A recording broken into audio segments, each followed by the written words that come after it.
Será que eu já estou ao vivo? Eu não sou muito experiente nesse ramo. Eu vou esperar algum retorno para saber se.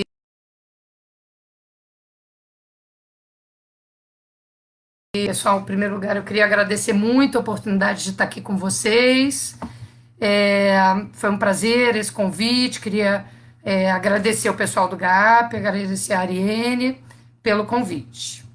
Eu vou me apresentar, eu sou Carla Gicovati, eu sou neuropediatra, acabei fazendo mestrado em psicologia, então eu digo que eu sou uma médica de área humanas, vamos dizer assim. A apresentação de hoje tem a ver com o nosso momento atual, né? Quando me convidaram para falar para vocês, eu podia falar alguma coisa técnica, puramente técnica de autismo, mas achei que a gente está num momento tão peculiar, tão delicado, que talvez coubesse uma coisa que tivesse a ver com bem-estar, com como a gente pode viver melhor e, consequentemente, como estimular melhor as crianças com autismo que estão em casa. Na verdade, isso se aplica a qualquer tipo de cuidador de qualquer coisa. Na verdade, todos nós cuidamos de alguém, né? Alguém pode estar cuidando de uma criança pequena ou de um idoso, e especificamente das pessoas com autismo, que é o principal, digamos assim, interesse da maior parte das pessoas que estão aqui. Então, esse momento que a gente está vivendo, ele é um momento que traz algum desconforto, claro, né? Todo mundo tem seus medos, um susto, mas, por outro lado, foi uma oportunidade de rever a velocidade da vida. Eu nunca fiquei tanto tempo com os meus filhos, né? Eu sempre voltei a trabalhar depois de ter meus filhos com 15, 20 dias, eles de nascidos. Então, para mim está sendo uma oportunidade também de vivenciar e de ver a vida com essa nova velocidade. E com isso a gente está criando intimidade com a casa, com a rotina, né, com as tarefas domésticas, com cada membro da nossa família. Então eu vejo esse momento como uma oportunidade. E apesar da sobrecarga, tenho certeza que enquanto vocês estão me ouvindo, alguém deve estar pensando, pô, mas eu estou cansada, está difícil, não é só facilidade, e eu compreendo isso. Eu penso que o meu convite é que na próxima meia hora a gente se concentre no pedaço do copo cheio. E depois a gente pode até pensar na metade do copo que está vazia. Eu vou falar um pouquinho para vocês e depois a gente abre para perguntas, vou ter prazer de responder, tá bom? Então, do ponto de vista neurológico, o cérebro gosta muito de novidade. Faz muito bem para o cérebro novidade. Quando a gente viaja para um lugar novo, o cérebro tem que aprender como é que eu chego no meu hotel, aprender o formato das ruas. Isso faz muito bem do ponto de vista neurológico. Então, se a gente pensar, a gente está vivendo um momento novo que a gente está aprendendo muitas coisas. A importância da gente cuidar de quem cuida é porque quando a gente está inteiro, a gente cuida melhor do outro, né? E isso é que eu queria contar para vocês, de como é que, o que a gente tem de dado científico sobre bem-estar, sobre felicidade, que a gente possa importar para a nossa vida pessoal. E depois eu vou linkar isso com a questão de cuidado das crianças ou dos jovens com autismo na casa de cada um de vocês que está me ouvindo. Parte das coisas que eu vou contar para vocês vem de um curso que eu tive a oportunidade de fazer agora na quarentena, que é um curso de uma psicóloga de Yale, o nome dela é Laurie Santos, que ela tem um curso sobre bem-estar, e é um dos cursos que tem mais aluno na psicologia, tanto que eles fizeram esse curso online. A primeira coisa importante da gente pensar sobre bem-estar é quais são os nossos mecanismos de sabotagem. Porque, na realidade, todos nós gostaríamos de ser felizes todo o tempo. Apesar de que isso não é, na verdade, possível para ninguém, a gente tem alguns mecanismos na vida da gente que faz com que a gente sabote o nosso próprio bem-estar. Então, eu queria contar para vocês alguns desses mecanismos. O primeiro, e o mais importante, é o fato da gente sempre projetar a nossa felicidade fora da gente, né? A gente está preocupado com o que o outro acha, com o que o outro tem, como o outro se parece, e a gente acaba se concentrando menos na nossa felicidade, de quais são os nossos desejos, qual é a nossa vida, e a gente se concentra muito na parte de fora. Isso tem muito a ver até com esse momento de mídia social, né? O problema é que a gente não se compara de forma justa. Se eu estiver vendo uma revista de moda e ver uma menina de 20 anos com um corpo escultural e olhar e me sentir, poxa vida, eu queria ter um corpo assim.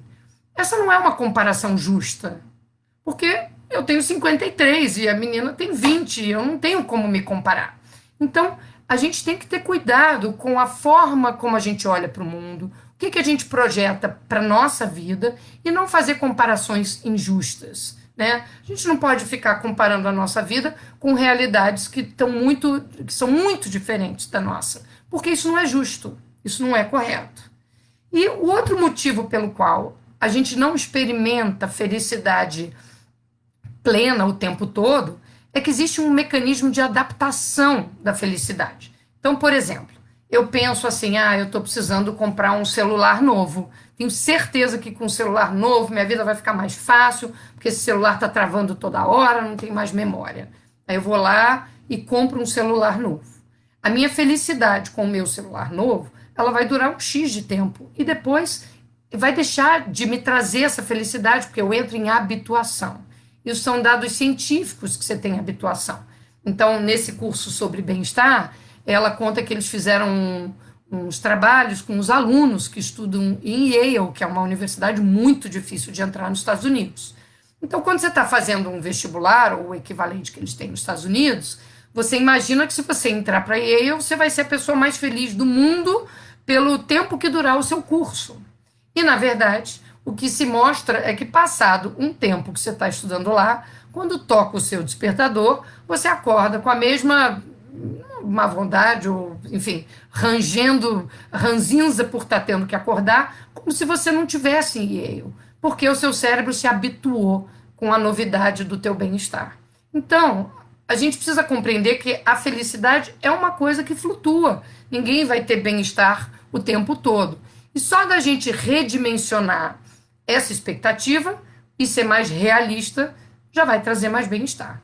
Então, os principais mecanismos de sabotagem são a gente colocar o nosso ponto de vista no outro, externo, não na gente próprio, no que eu desejo e quem eu sou. Fazer comparações injustas com o que o outro é, o outro tem, o corpo que tem, o dinheiro que tem. Isso é um pedido para você ser infeliz e não espere uma felicidade plena todos os momentos da sua vida. Ninguém tem. Ninguém tem. Na verdade, nas mídias sociais, parece que as pessoas têm. Mas não é verdade. Elas não têm. Elas simplesmente publicam somente tudo de bom. Né? É difícil alguém postar numa mídia social que está com cólica menstrual. Pouco provável. Né? Porque as pessoas só colocam os seus melhores cabelos, os seus melhores momentos. E a gente se compara com uma coisa que não é justa. A busca pelo bem-estar e pela felicidade, ela é uma busca ativa. Ela não é uma busca passiva. Eu espero que isso me aconteça. Né? Depende do que a gente se posicionar e o que a gente fizer.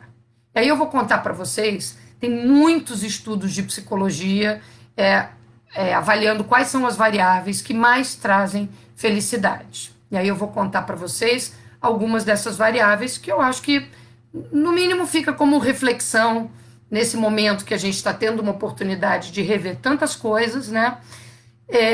O que poderia nos deixar mais felizes e com mais bem-estar, mais saudáveis. Ponto número 1.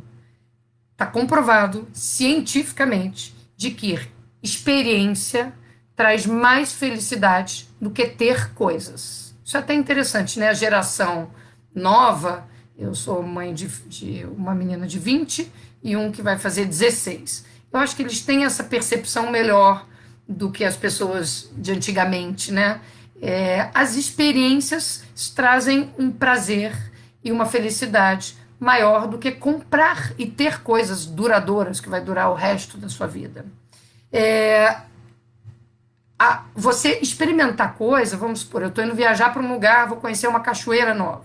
Por si só, essa experiência já tem início, meio e fim, o que não permite essa habituação, essa adaptação da felicidade. Eu sei que eu estou lá por X dias e que eu vou voltar, então você tem uma sensação de felicidade mais plena, né?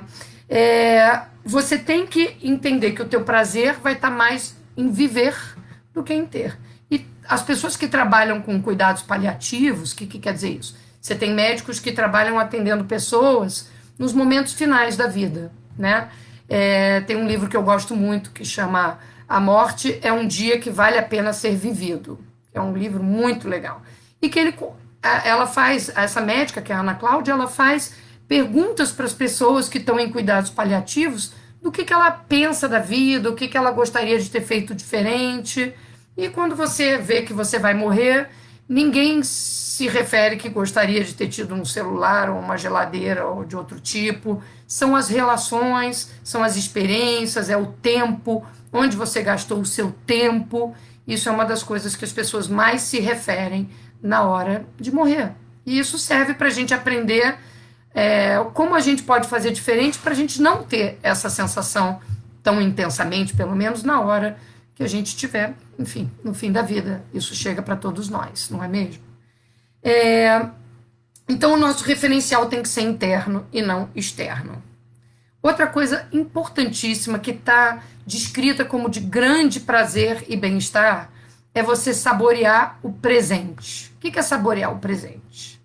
Você vai tomar um banho, você liga uma torneira, cai água quente da sua torneira. Isso é trivial, porque você toma banho a vida inteira. Mas menos de 50% da população brasileira tem água encanada limpa nas suas casas, tem esgoto. Então isso é um motivo para você saborear um banho, porque ele não pode passar como uma coisa comum, senão você perde a oportunidade de se sentir agraciado por aquilo. Isso serve com o cheiro de um café que está passando, uma mordida numa fruta. Então, saborear o presente é cientificamente comprovado como uma das ferramentas mais potentes de bem-estar. E a gente deve usar, e sempre tem motivo, né? O presente, ele sempre tem coisas boas. A gente tem que valorizar o que a gente tem. E um exercício para isso, que até nesse curso ela propõe, é você imaginar como é que seria a sua vida se você não tivesse o que quer que seja. Então, por exemplo, eu tenho cachorro. Na verdade, eu moro em apartamento, eu tenho mais de um cachorro. Eu tenho que andar muitas vezes por dia com o cachorro. E, obviamente, por vezes isso me cansa, me deixa frustrada, que gasta muito meu tempo. E o exercício seria você imaginar como é que seria a sua vida sem os seus cachorros, por acaso. Ou sem os seus filhos, que te dão trabalho, ou sem o marido, não importa, ou sem esse emprego, né? E esse exercício de você valorizar o que você tem, mesmo que você use como ferramenta, imaginar como seria a vida se você não tivesse, ele é um exercício de bem-estar. Porque você olha, por exemplo, eu olho para a pilha de louça que tem para eu lavar muitas vezes por dia, meus filhos cozinham, mas não lavam a louça, mas eu tenho alegria, porque eles estão aqui, porque eles estão cozinhando, porque estão todos com saúde. Então, é uma forma de você saborear o presente, mesmo com uma coisa que teoricamente poderia te incomodar, imaginando como seria se ela não tivesse. E aí a gente entra na palavra que é a mais forte de todo o mecanismo de felicidade e bem-estar, que é gratidão. A gente tem muitos estudos, seja de medicina, seja de psicologia, mostrando o quanto a gratidão melhora a saúde, o quanto a gratidão faz com que você tenha menos doença, você durma melhor, você perceba a vida com mais felicidade, e é um exercício aprender a perceber tudo que a gente tem para agradecer. Né? A palavra gratidão ela é muito, muito importante. A gente pode agradecer o que a gente tem ou a gente pode agradecer as pessoas que são importantes para a gente. Não deixe de dizer para as pessoas o quanto você tem sorte de tê-las por perto, seus amigos, seus familiares, seus colegas de trabalho, né? O quanto a gente tem sorte de ter contato e conexão com pessoas importantes para a gente, agradecer onde a gente mora, faz a lista do que você tem para agradecer. Mesmo num dia ruim, a gente tem o que agradecer, porque a gente está bravo dentro de uma casa, a gente pode estar irritado, mas está alimentado. Sempre existe o que agradecer. Sempre existe o que agradecer. Crie objetivos e metas. Por quê que a gente é tão sistemático, tão organizado no trabalho e a gente não faz a mesma coisa na nossa vida pessoal? Por que no seu trabalho você tem metas a chegar? Quais vão ser as estratégias para você conseguir chegar? Você sabe exatamente qual é o seu caminho. E na vida pessoal e na vida familiar, por vezes a gente fica sem metas, sem combinados, sem estratégias de bem viver, que não é uma boa. A gente não deve nunca criar estratégias e mecanismos melhor fora de casa do que em casa. Eu sempre me lembro da minha mãe, que desde pequena falava pra gente que na nossa casa não existia louça para visita, porque ela não ia guardar o melhor da casa dela para os outros. O melhor da casa dela era para a família dela. Então, esse é um princípio de vida, da gente trazer para a gente o compromisso com a gente, com a nossa família, de levar o melhor. A gente não pode ser doce fora de casa ou com quem a gente não tem intimidade e dentro de casa a gente trazer o pior, ou a irritação, ou o copo quebrado. Crie sua estratégia, vê quais são os seus desejos, cuide de você, guarde o melhor para você, não é para os outros. E para isso dar certo, a gente tem que se organizar. E uma coisa importantíssima nessa organização do dia a dia é a gente fazer uma coisa por vez, né? Existe toda uma propaganda hoje em dia de que as pessoas que fazem muitas coisas ao mesmo tempo, né, em inglês eles chamam de multitask, pessoa que faz um monte de coisa ao mesmo tempo. Hoje a neurociência mostra que isso faz mal para o cérebro, faz as tarefas ficarem mal feitas e gera ansiedade. A gente não consegue brincar com uma criança respondendo o e-mail do trabalho. Não dá. As duas coisas provavelmente vão ficar mal feitas. Então, para isso, a gente tem que se organizar. Pode ser que você precise organizar. Olha, eu preciso de 1 hora para responder meus e-mails. Que seja 5 horas. Eu sei que muitos de vocês estão trabalhando de casa, que seja 8 horas. A gente vai ter que organizar o tempo. Essa oportunidade de estar reunido dentro de casa faz com que a gente possa trabalhar os combinados, fazer revezamento, incluir pais, avós, não sei quem são as pessoas que estão na casa de vocês, um filho mais velho pode ajudar com um filho mais novo, para a gente trabalhar e conseguir se organizar, para a gente fazer uma coisa por vez. Faz o que você tem que fazer de trabalho, depois, tudo bem, eu vou dar uma pausa de meia hora no meu trabalho e vou brincar, por exemplo, com o meu filho, ou fazer biscoito com o meu filho. A gente já vai conversar sobre sugestões de coisas para fazer em casa, mas faz uma coisa por vez. Faz muito mal para a saúde a gente fazer muitas coisas ao mesmo tempo. Outra coisa importante, tira um pouco o celular de perto, com esses alarmes, o tempo todo avisando que chegou um e-mail, que chegou um WhatsApp. Por quê?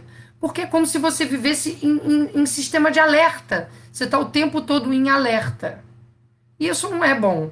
É como se a gente estivesse o tempo todo numa zona de risco. Isso não é bom, a gente tem que ter a tranquilidade. Então, tira um pouco o celular de perto quando você estiver fazendo uma outra coisa que não precisa do celular. Tem uns estudos tão interessantes nessa parte de organização de uma casa que mostra que o que tiver à vista tem mais chance de acontecer ou de ser consumido. Então, esses trabalhos colocam biscoitos num jarro transparente e os mesmos biscoitos em jarros que não são transparentes e comparam o comportamento das pessoas diante do pote de biscoito transparente e do outro que não é transparente. Qual que vocês imaginam que as pessoas comam mais? O que é transparente, porque você está vendo, aquilo fica te convidando. Então organiza a sua casa de forma que os convites sejam os que você deseja. Se você quer que os seus filhos comam frutas, colocam as frutas à vista e guardem os biscoitos recheados fora da vista, né, para que a gente passe a mensagem correta. Isso é uma organização do espaço.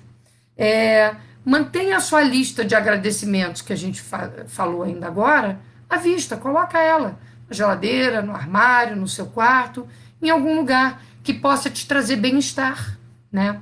A lista de coisas boas que você tem na sua vida. Tem momentos que parece que a gente não tem a percepção clara, a gente está irritado, a gente está de TPM, está cansado, dormiu mal.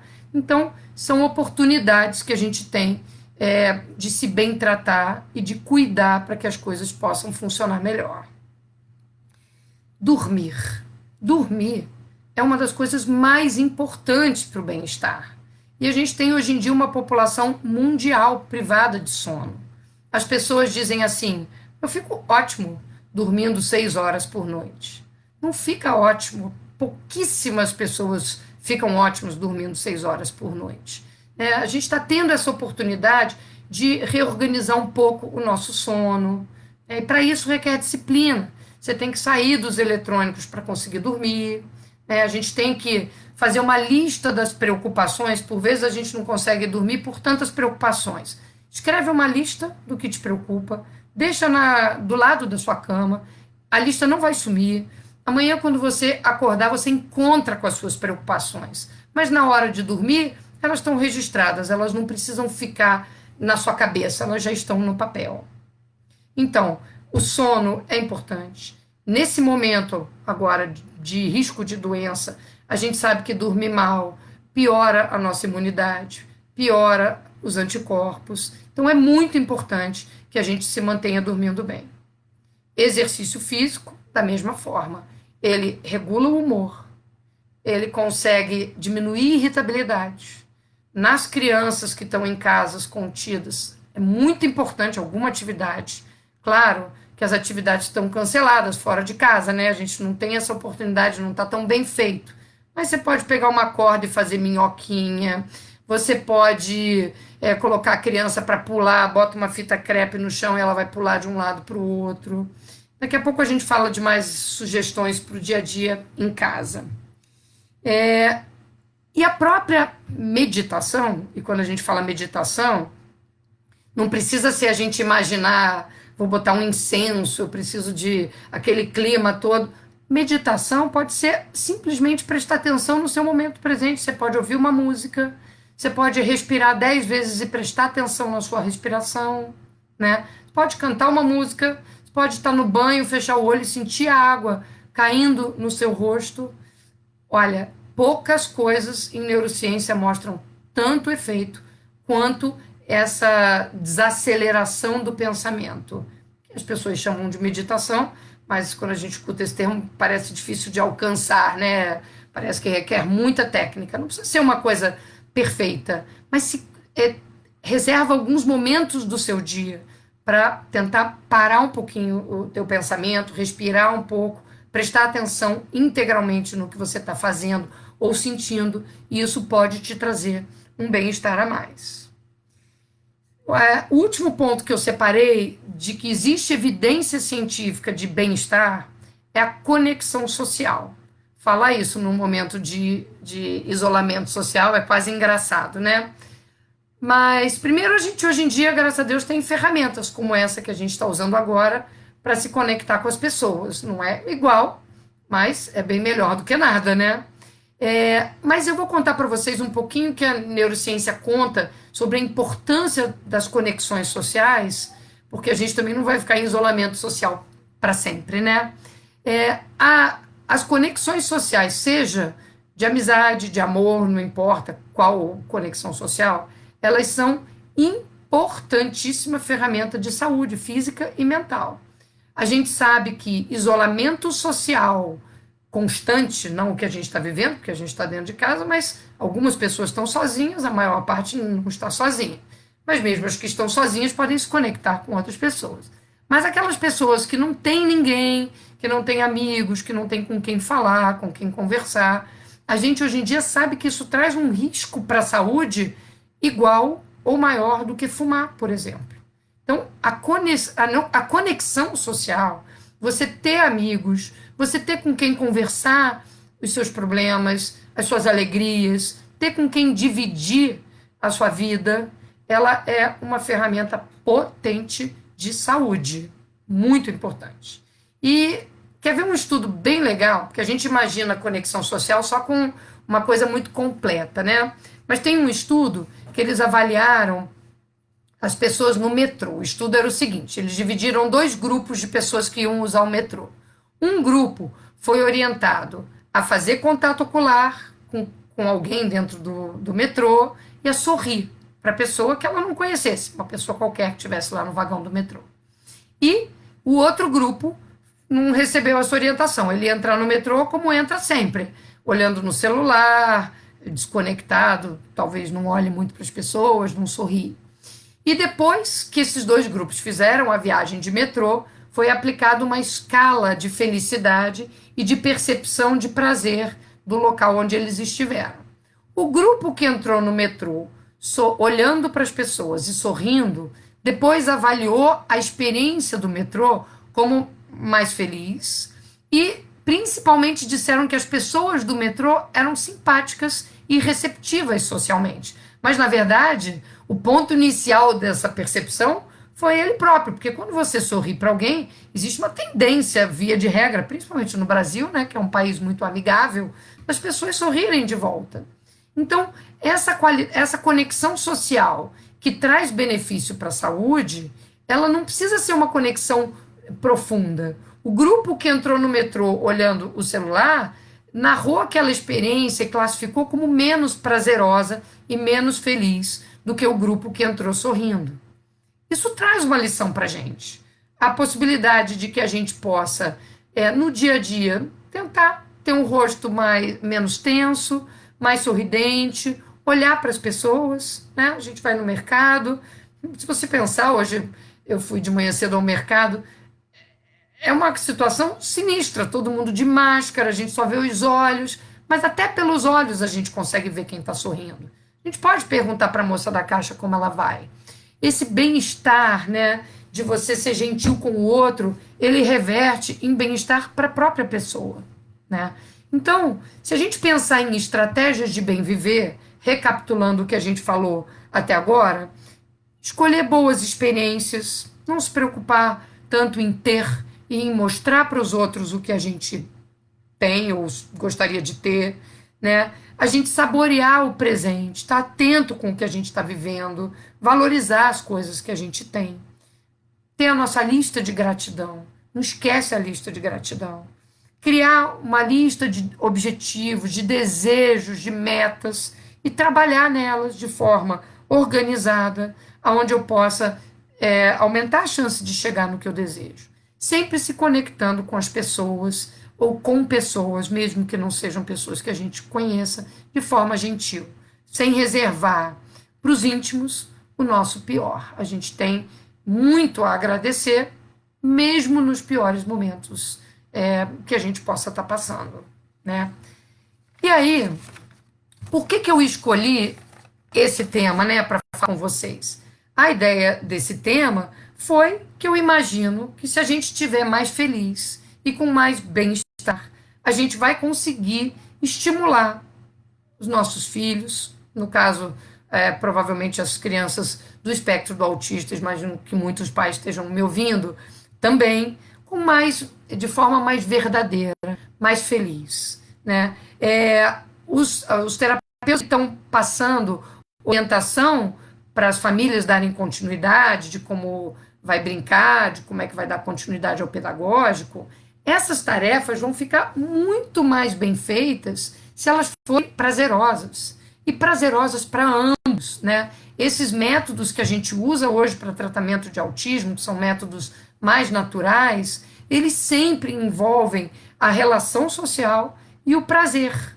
Se a gente for trabalhar com um filho ou com um cliente, não importa, de uma forma muito mecanizada, você não tem a mesma resposta, né? Então, a gente tem que tentar que esse período, que nenhum de nós sabe quanto tempo ele vai durar, que a gente possa fazê-los da melhor forma possível e de forma prazerosa. Eu ainda ouso dizer que um dia a gente vai olhar para trás com saudade dessa intensidade de viver em casa, dessa oportunidade da velocidade estar menor. Hoje parece tudo muito assustador, né? Tá todo mundo preocupado com seus trabalhos, com o rendimento financeiro, com tudo, né, que a gente tem de preocupação se nós todos vamos chegar com saúde ao final dessa história, até ter uma vacina. É uma preocupação de todos nós. Mas essas são respostas que a gente não tem. Então a gente quase que tira da nossa lista de problema, porque o que a gente vai fazer por hora? A gente tem que fazer escolhas de bem viver, de bem-estar. E para conseguir estimular os nossos filhos bem, a gente tem que estar feliz. E aí, a primeira sugestão, linkando o que eu falei até agora com a questão especificamente do espectro do autismo, eu diria para vocês tentarem fazer as atividades com prazer e não de forma mecânica, né? Isso é muito importante. E com prazer para ambos. Ver esse tempo que a gente está vivendo como uma oportunidade. O tempo, a gente não tem deslocamento, né? Só de não ter deslocamento, dependendo da vida das pessoas, já ganhou 2 horas de um dia, né? A gente pode criar brincadeiras, a gente pode criar rotinas de revezamento de trabalho em casa, que quem sabe algumas delas perdurem depois desse período, né? A gente pode se empoderar da estimulação de um filho. Quem me conhece assim de consultório sabe que eu sempre tenho muita preocupação de que os pais saiam da consulta se sentindo muito capazes de fazer e de estimular os seus filhos, né? Os terapeutas, eles são importantíssimos nesse processo, mas a continuidade disso em casa é fundamental. E os pais têm que se sentir empoderados, não tem outro formato. E estamos num momento super propício para os pais criarem essa intimidade, se sentirem empoderados para brincar e para serem o protagonista do dia a dia da criança. Eu acho que isso é uma oportunidade que eu nem sei se todo mundo teve. Eu estou tendo uma oportunidade de intensidade com os meus filhos que talvez nunca tenha tido de forma assim tão intensa. A gente pode até reviver a infância. Pensa o que te dava prazer quando você era criança para você poder brincar agora com os teus filhos. O que dava prazer? O que você mais gostava? A gente dentro de uma casa pode fazer circuito, passar por cima da mesa, passar por baixo da mesa.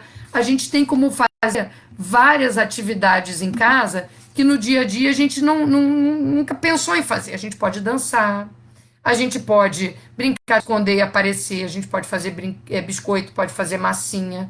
Eu posso colocar círculos no chão da minha casa de diferentes cores, né, e brincar com a criança. Eu grito uma cor, azul, e aí a gente corre pro azul. Se o seu filho ainda não sabe cor, dá a mão para ele. Vocês correm juntos até o azul. Vermelho, aí a gente corre até o vermelho. Posso brincar de pular nesses círculos. Posso colocar um número de quantas vezes é para pular. Aí eu estou trabalhando até o pedagógico, né, quantidade, cor. Os próprios conteúdos escolares, alguns deles, dependendo da série, se linkam muito com coisas que a gente pode fazer em casa. Vai fazer uma receita de biscoito, você pode ensinar o que é ml, o que é grama, né? A gente pode trabalhar diluição, você mistura uma coisa na água, você pode ensinar para uma criança o que é uma mistura homogênea, heterogênea, quer dizer, todo o conteúdo escolar, teoricamente, você pode linkar com as coisas da vida. Isso faz com que uma criança não esqueça, porque o que a gente experimenta, o que a gente bota à mão, traz uma memória muito maior do que a teoria pura, sem a gente aplicar, né? Então a gente está tendo essa oportunidade de reviver, de inventar, de brincar com os filhos, e a gente, mesmo cansados, que numa certa medida imagino que estejam, tem crianças que são muito agitadas, tem crianças que não param e não cooperam para fazer as atividades, até as que eu acabei de sugerir, e aí a gente vai ter que bolar outras. Eu sei que é mais fácil falar do que fazer, mas se a gente pensar de uma forma positiva, acionando todos esses mecanismos que a gente acabou de falar, de bem viver, talvez o período fique mais leve, né? Talvez a gente consiga viver isso de uma forma melhor. Faça o possível. Às vezes o possível não é perfeito. Pode ser que para eu fazer os círculos, brincar de pular nos círculos, brincar de esconder, não vai ter um jantar maravilhoso, mas um dia bem brincado, bem estimulado, que você depois jante pão com ovo, provavelmente vai fechar a conta de todo mundo. imagino que vale a pena, até porque a gente não vai comer pão com ovo todos os dias para o resto dos nossos dias, né? Então, faz o possível, não precisa ser o perfeito, né? E lista as coisas que você tem prazer de fazer com o seu filho e intercala isso com algumas coisas que você não tenha tanto prazer de fazer. E pode ser que esse período fique mais leve. Esse isolamento em casa é um convite para a gente sair do piloto automático, né? Para a gente se perceber nesse novo momento, para a gente perceber quantas coisas a gente assume de fazer no dia a dia, o peso que eles trazem para a nossa vida. E eu espero assim, que a gente esteja tendo uma oportunidade de sair desse período diferente, né? De sair diferente do que a gente entrou nas nossas casas.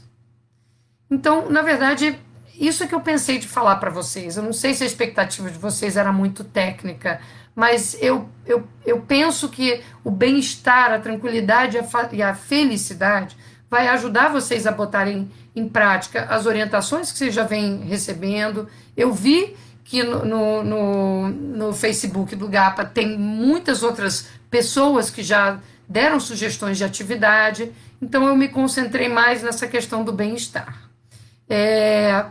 Era isso que eu tinha para falar, mas eu estou aberta para perguntas. Eu vou procurar aqui a lista das perguntas.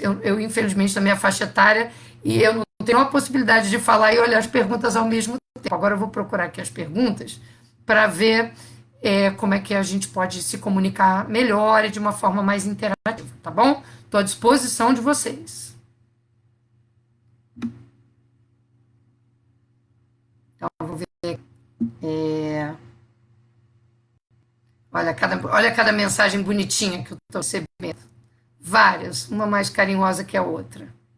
Laurinha, um beijo para você. Sua mãe me disse que você está ouvindo. Deixa eu ver se tem alguma pergunta, pessoal. Se vocês quiserem botar. Deixa eu ver se tem perguntas.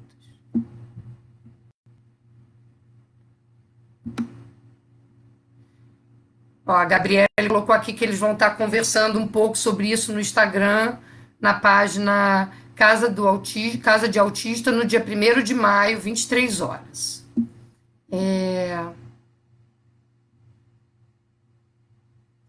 A Marta fez um comentário super legal, dizendo que a gente, de fato, está se retornando para um relacionamento mais intenso, né?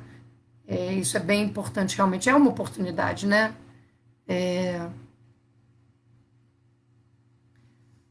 Simara falou que tem tido prazer nesses momentos também com a Luísa. Simone, nossa, várias mensagens muito queridas. Mariana colocou que está tendo a oportunidade de se reinventar.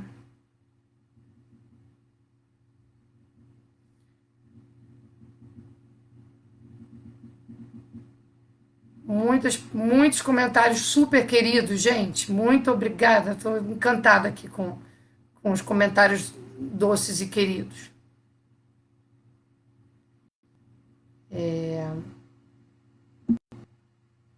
Gabriel, filho da Alessandra, um beijo para você também.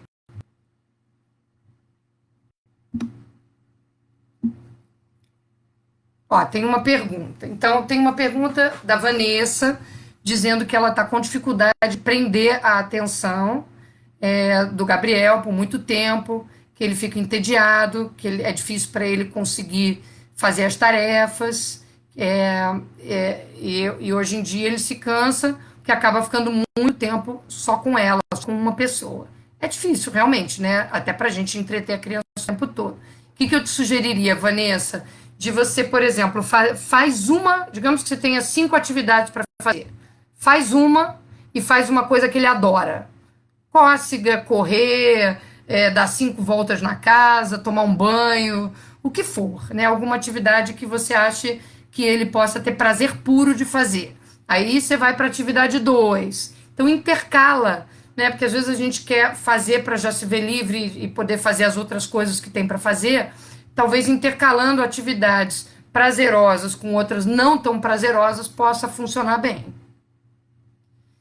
Olha que interessante.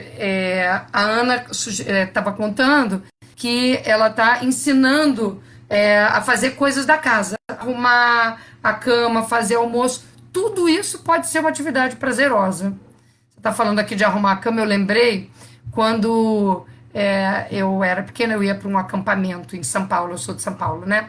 E lá ganhava ponto no chalé quem arrumava a cama sem deixar nenhuma dobrinha no lençol. Então aquilo era uma brincadeira. A gente pode arrumar a cama e tentar fazer uma brincadeira de não ficar nenhuma dobrinha. A gente pode. As crianças em geral gostam muito de cozinha, né? A gente pode fazer coisas de cozinha. Eu acho que é uma oportunidade. As tarefas do dia a dia elas são muito úteis para o aprendizado em geral.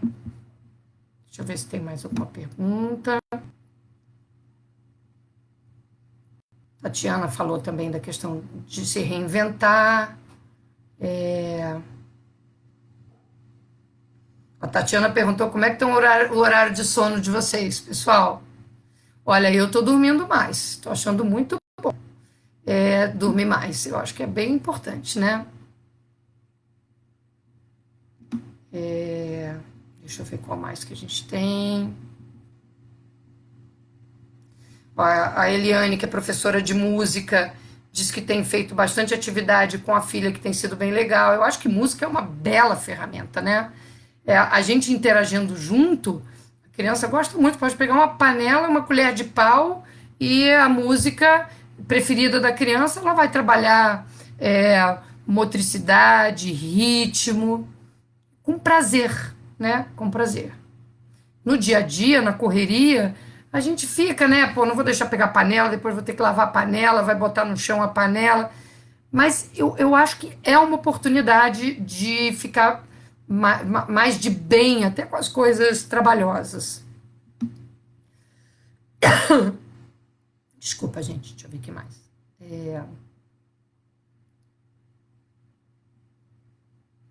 Alguém perguntou o livro, né? Acho que é o livro da Ana Cláudia. Então, o livro que eu falei é A Morte é um Dia que Vale a Pena Ser Vivido. Tá? Eu acho um livro sensacional. Ele é um ensinamento, vale muito a pena. Ó, o João Lucas, beijo, João Lucas. Vamos ver o que mais que a gente tem de pergunta. A Fabiana disse que o Thiago adorou me ver ao vivo. Um beijo, família do Thiago. Ó, deixa eu ver aqui.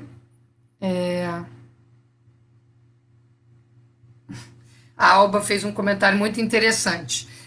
O desafio dos adolescentes que são do autismo de forma leve, que estão adorando o confinamento, né? Se vai ser difícil, né? Depois eles retornarem à rotina externa. É muito interessante isso, porque se você pensar, as pessoas que são mais introvertidas, mais caseiras, ou as formas leves do espectro do autismo também, estão com muito mais facilidade de se adaptar a esse momento do que as pessoas que adoram sair mais agitadas, têm 1.500 atividades fora, né? E aí você vê como na vida tudo é muito relativo, né? Você pode estar desadaptado para uma situação e muito bem adaptado para outra. Acho que sim, né? Vai ser um desafio reintegrar, porque, na verdade, eles estão podendo experimentar pela primeira vez uma zona de conforto sem nenhuma crítica, porque a maior parte dos pais e terapeutas a gente fica tentando impulsionar para sair. Não, você já está muito tempo em casa, vamos sair. E agora não tem ninguém fazendo isso. Vai ser uma tarefa reintegral. Mas a minha maior reflexão com relação a isso é a nossa visão de mundo, de que cada pessoa tem o seu jeito e que numa determinada situação esse jeito pode facilitar a vida ou dificultar. De fato, o mundo, a maior parte do tempo, não tem isolamento social. E as pessoas do espectro do autismo se esforçam para dar conta da demanda social que o mundo tem, né, em cima delas. Mas eu tenho várias pessoas que eu conheço mais agitadas ou mais inquietas e que estão sofrendo para ficar em casa, como sofrem as pessoas do espectro do autismo leve de saírem. E, no mínimo, vale para a gente como exercício de se botar no lugar do outro. Acho que é um bom exercício, né? O que mais que tem aqui? Então, uma pergunta aqui sobre regulação do celular, né? Sair do celular, sair dos eletrônicos. Na realidade, eu acho que essa deve ser a maior dificuldade, né? Porque a gente também não consegue, com uma casa para tocar, passar o dia inteiro brincando. E aí é bem difícil de regular o eletrônico. Já é no dia a dia, né? Essa já é uma, talvez a pergunta que eu mais responda no meu dia a dia é como é que a gente regula eletrônico, como é que a gente faz isso na prática. Eu acho que tem que fazer rotina do dia, né? Organizar o dia. Mesmo estando sem um formato de sair com horário, tem que organizar o horário de aula, horário de lanche, horário de almoço, horário de celular, horário de ver um filme, de jogar um jogo, de brincar de massinha. Tem que ter horário organizado. A gente não pode deixar solto, porque senão a criança faz um comportamento inadequado para a gente dar o eletrônico. Porque se o comportamento, se não tem nada combinado, ela imagina que se ela fizer uma birra muito grande, ela vai acabar levando o celular, porque ela sabe que você tem que trabalhar ou que você tem que tocar a casa. Então, faça os combinados para que ela não ganhe no grito. Isso é que a gente tem de preventivo.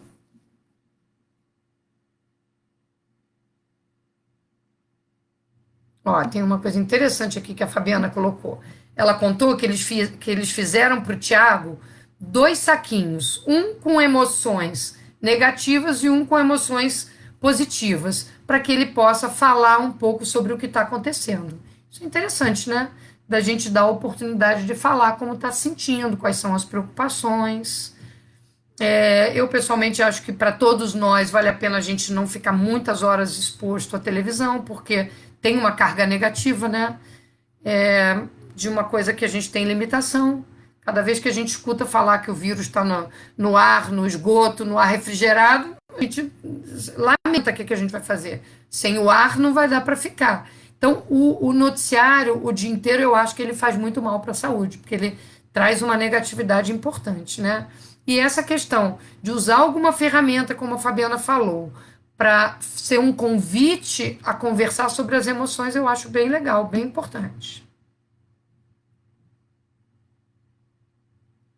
Então, a pergunta aqui da Daniela sobre se caso a gente aumente muito o tempo de eletrônico, se isso vai ser possível depois de voltar à rotina. Eu acho que vai dar muito trabalho. A questão do eletrônico não vale a pena soltar a rédea completamente, porque vai dar muito trabalho para recolocar depois.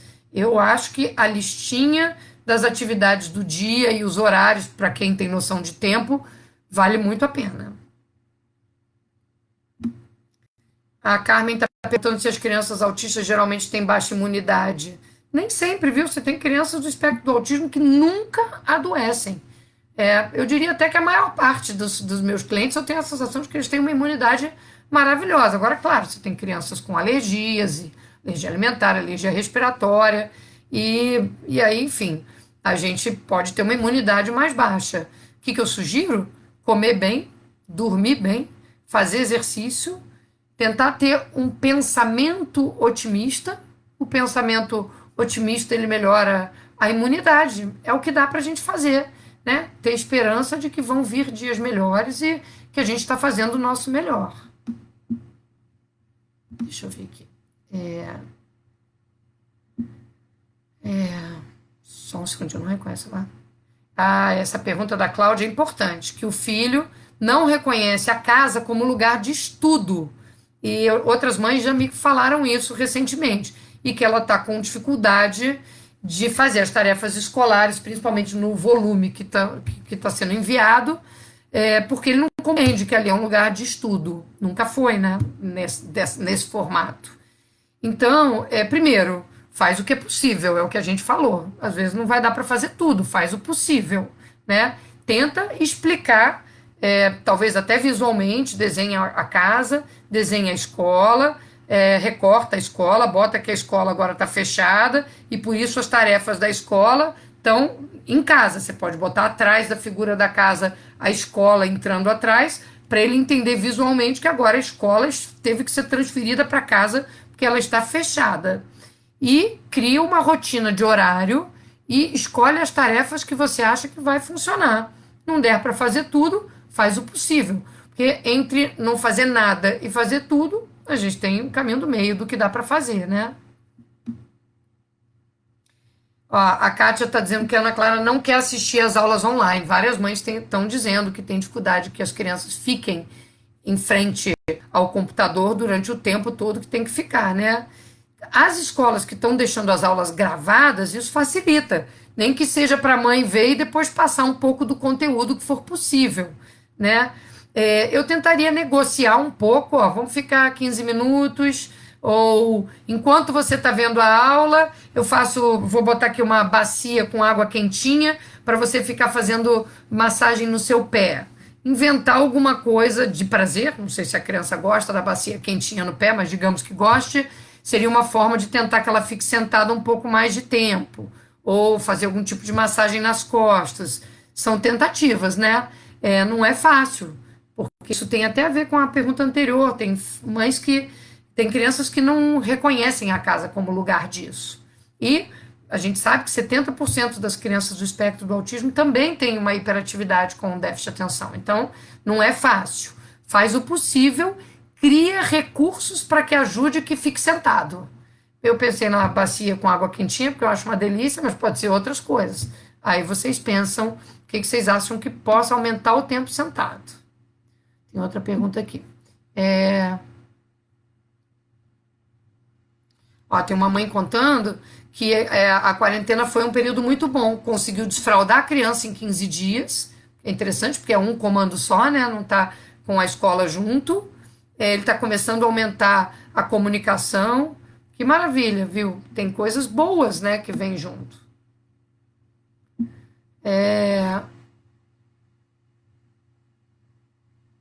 Pois é, a Karine colocou uma coisa interessante, que é o fato de você não ter uma resposta para dar para a criança. Mas isso vai até quando?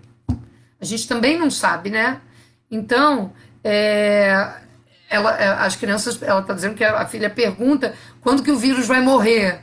E é difícil para uma criança não ter essa resposta, né? Não conseguir ter a resposta exata. E a gente não tem.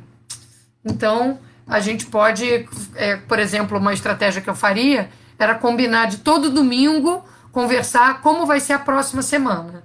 Porque aí talvez a gente no domingo tenha uma ideia do que vai ser a próxima semana. A gente não sabe o fim, mas combina de todo domingo ser dia de atualizar o calendário. E aí a gente consegue devagar ir situando a criança, né?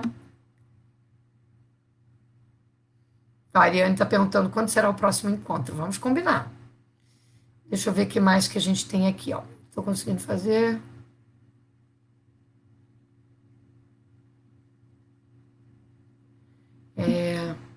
Ixi, a Alessandra está dizendo que o Gabriel fica querendo tirar todas as roupas da gaveta e colocar, deixar em cima da cama. Olha, Alessandra, eu vou te dizer que eu tentaria transformar isso numa atividade, ensinar ele a dobrar a roupa, ou separar as roupas por bolinho de cor, ou quais são as roupas do frio, quais são as roupas do calor. E aí vai deixando as roupas em cima da cama, na hora de dormir você guarda elas na gaveta, porque talvez você possa aproveitar esse momento de uma forma lúdica e até pedagógica, né?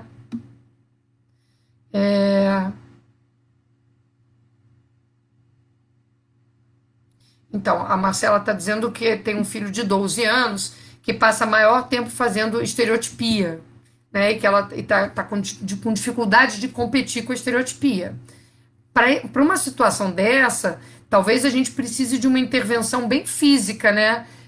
De atividade de cócega, de pegar, de briga de almofada, briga não, né? Brincadeira de jogar almofada, guerra de meia, para tentar ocupar as mãos, para tentar diminuir as estereotipias, porque talvez seja mais difícil uma tarefa mais pedagógica, né? Nesse primeiro momento. A Tatiana fala de fantoche, eu adoro fantoche, acho que fantoche é uma ferramenta maravilhosa. A Marilza está falando de dificuldade de alimentação, né? Essa mudança abrupta da rotina. Eu recebi outras mensagens de pais que estão com dificuldade de alimentação. Não é fácil, né? A questão alimentar nunca é fácil, mas eu diria para insistir, né? Não é para alimentar à força, mas é para insistir. Se ela quer carne moída, tenta fazer almôndega, que é um bolinho de carne moída. Bota ela para fazer o bolinho para ela ver que a almôndega é uma carne moída enrolada. E não desiste, né? Sempre insistindo. É, a questão de não querer assistir a aula, que a gente já falou. Isso. Eu acho que é isso, né, gente? A gente já está há praticamente uma hora. Eu queria agradecer de novo o convite, a atenção de vocês. Foi um imenso prazer estar aqui. Eu tive um prazer grande de montar a fala para vocês. Espero que vocês tenham gostado. Tá bom? Beijo, que vocês fiquem todos bem. Que a gente se encontre em outro momento ao vivo.